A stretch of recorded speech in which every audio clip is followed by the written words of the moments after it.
Now, in my last video, I talked about the recent arrival of the Coolpix P330 330, and I pretty much think that is a great little point and shoot camera, which either if you're wanting to get a little bit more into photography is very good, or if you're already a photographer but you just want a little camera which isn't going to take up a whole pile of a rucksack and all that kind of stuff, is absolutely fine. It's got pretty much everything you need, from the wide angle to the bright aperture to the vibration reduction to the being nice and small. However, Nikon have also, at almost exactly the same time, brought out another Coolpix A. And the thing about this one, it's a special camera. Again, small, pretty much the same size as all the Coolpix cameras. Maybe just a fractionally bigger. However, this one has got a big ass sensor in it. When I say big ass sensor, the ones which were in the P330 were 1 to 1.7 of an inch or whatever, so it's about that size. This one has got a DX size sensor. Now, a DX size sensor is the same size sensor which is in your Nikon D300, D7000, 7100, 5200, the Fuji S5 Pro, the Canon 550D, the Canon 7D. Well, the Canons have got slightly different, but it's pretty much exactly the same. So it's a big sensor compared to what's in the other Coolpix ranges.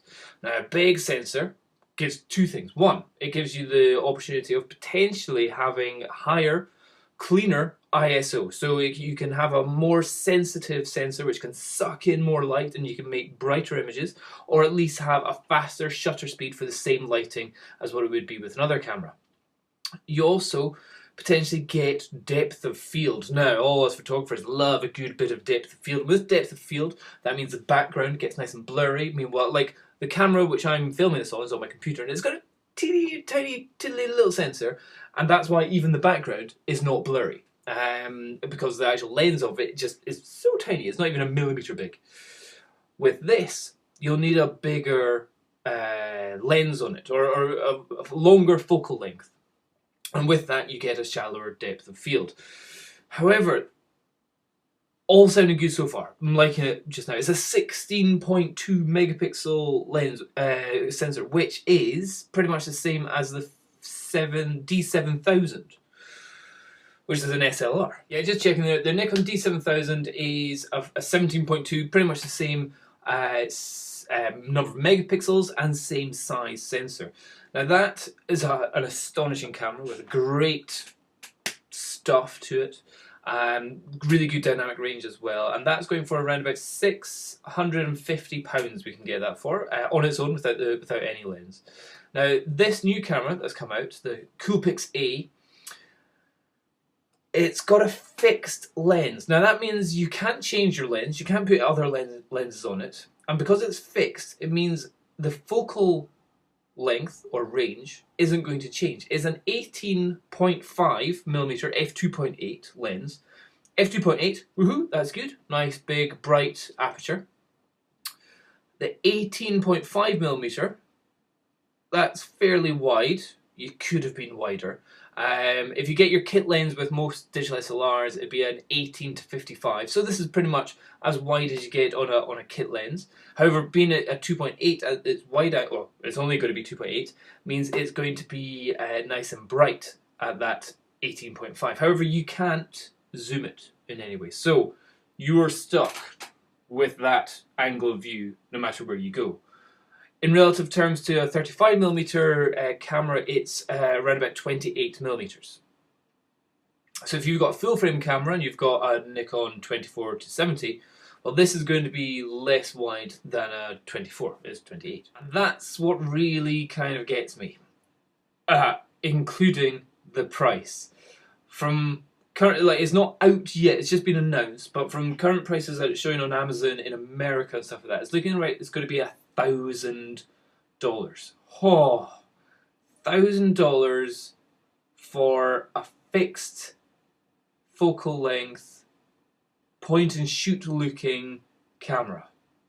Now, Fuji have brought out some pretty spectacular looking ones. The EX Pro 1, and Canon also, did Canon bring out something? I can't remember. But there's been a couple of, like, this is kind of a little segment in the camera buying zone where people have got lots of money and want to buy a nice camera, but they don't want to buy a big, chunky SLR.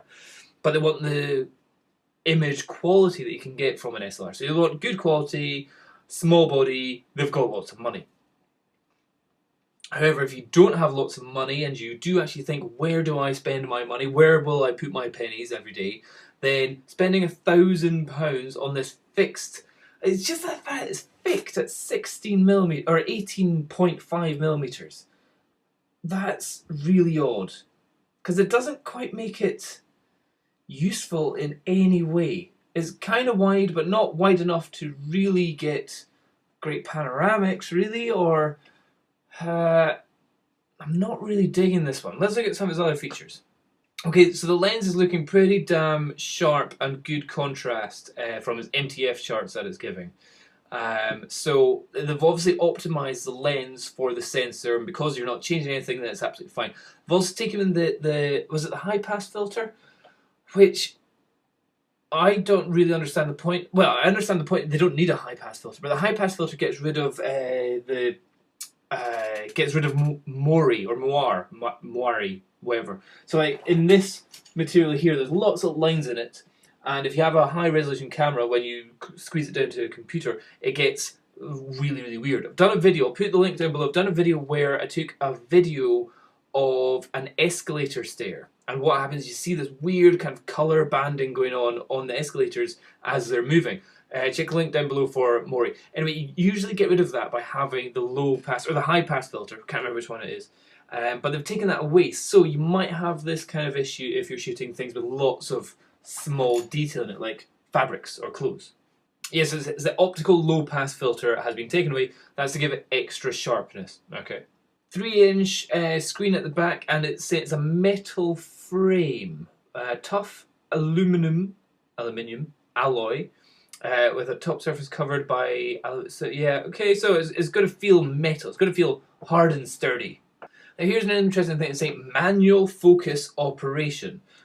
And it's saying, in addition to autofocus operation, so autofocus, absolutely fine, it has a manual focus ring, so you can take your creative intonation into your own hands. However, if you're at 18.5mm, you're really wide angle. Unless you are shooting at something which is like there, really close, and you're focusing there, only then will you really get a depth of field. So I'm not really sure. I highly doubt that that's something that anyone will ever really use, unless, of course, the autofocus is just having no luck whatsoever, and you've got 4 things in the image and it's just focusing on the wrong thing for you. So that's probably where it's needed, not for creativity really. It's giving 1080p at 30 frames a second, so that's pretty much the same as everywhere else. It's giving 4 frames a second, which is pretty good. 4 frames a second at 16 megapixels, so that's actually very good. Also has the virtual horizon feature which you get on the other SLRs. It's got some weird accessories which probably no one's ever going to buy. But in the end, this just a palm size Maestro, compact size, prime performance. Yay! It's not something which I'm going to be giving my recommendation to. It's not really a camera which I think is going to be useful or enhance anybody's photography, or looking at the price that it's at. I think somebody would much rather have the Nikon D7000. Okay, it's a little bit older, but my goodness, you can get all the options, all the different lenses and flash guns and off-camera flash and brilliant stuff. That having this point and shoot, I don't understand why I would buy this camera over the P330, which is a third of the price, if even that. I don't really understand it. Maybe if I was really rich and I didn't care, maybe I'd buy it. Maybe. But it doesn't even look cool enough. Like the Fuji ones and the Olympus ones and stuff like that, they at least have some kind of cool, retro, funky looks to it.